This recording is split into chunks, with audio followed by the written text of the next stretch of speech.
আসসালামু আলাইকুম রহমতুল্লাহ। চলে আসলাম ৯ নং মঈনপুর ইউনিয়নের পাশে ঐতিহাসিক একটি মসজিদ দেখতে। অনুমান করা যায় এই মসজিদটির বয়স প্রায় ৭০০ বছরের উপরে। এখন এই মসজিদটির চারিদিকে এবং ভিতর দেখব। বর্তমানে একটি বিল্ডিং নির্মাণ করতে গেলে রড লাগে, সিমেন্ট লাগে, ইঞ্জিনিয়ার লাগে, কিন্তু দেখেন এই মসজিদটি প্রায় ৭০০ বছরের উপরে, বিনা রডে এখনও দণ্ডায়মান আছে। এটি মসজিদের সামনে কবরস্থান। ইতিহাসের সাক্ষী, মনোমুগ্ধকর পরিবেশের মধ্যে এই মসজিদটি। এর পাশে সুবিশাল গাছবাগান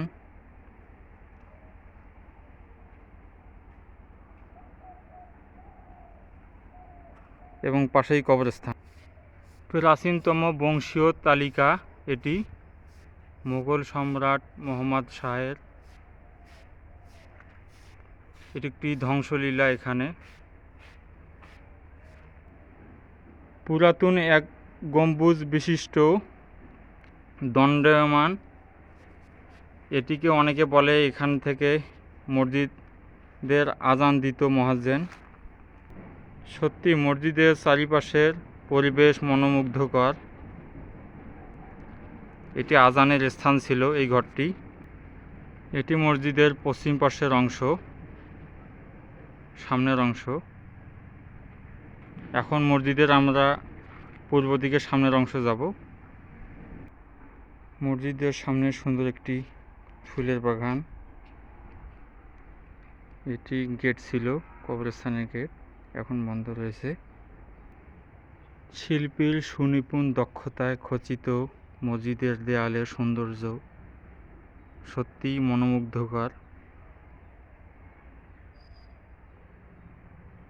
বর্তমান সময়ে কোনো ডিজাইন করতে গেলে কম্পিউটারের প্রয়োজন হয়। এআই প্রযুক্তির মাধ্যমে অনেকে ডিজাইন করে থাকে।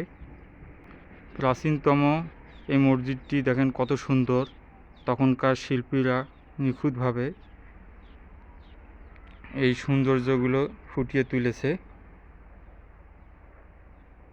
এটি মসজিদের পূর্ব দিকের অংশ। ইনশাল্লাহ এখন ভিতরে প্রবেশ করব। এটি ৩ গম্বুজওয়ালা ২ কাতার বিশিষ্ট একটি মসজিদ। মাশাআল্লাহ, সুন্দর পরিবেশ। ভিতর যেন এসির মতো পরিবেশ।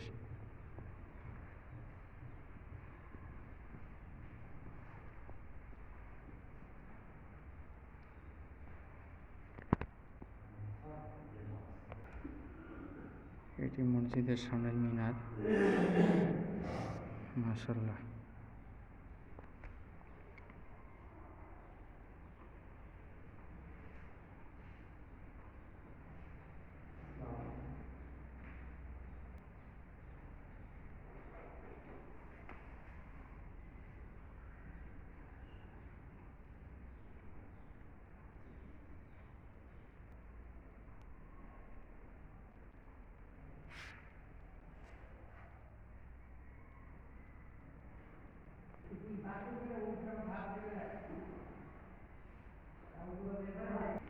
প্রাচীনতম ঐতিহাসিক এই মসজিদটি দেখে সত্যি মনোমুগ্ধকর পরিবেশ।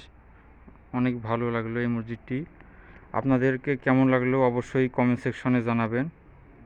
সবাই ভালো থাকবেন, সুস্থ থাকবেন। দেখা হবে অন্য কোনো ভিডিওতে।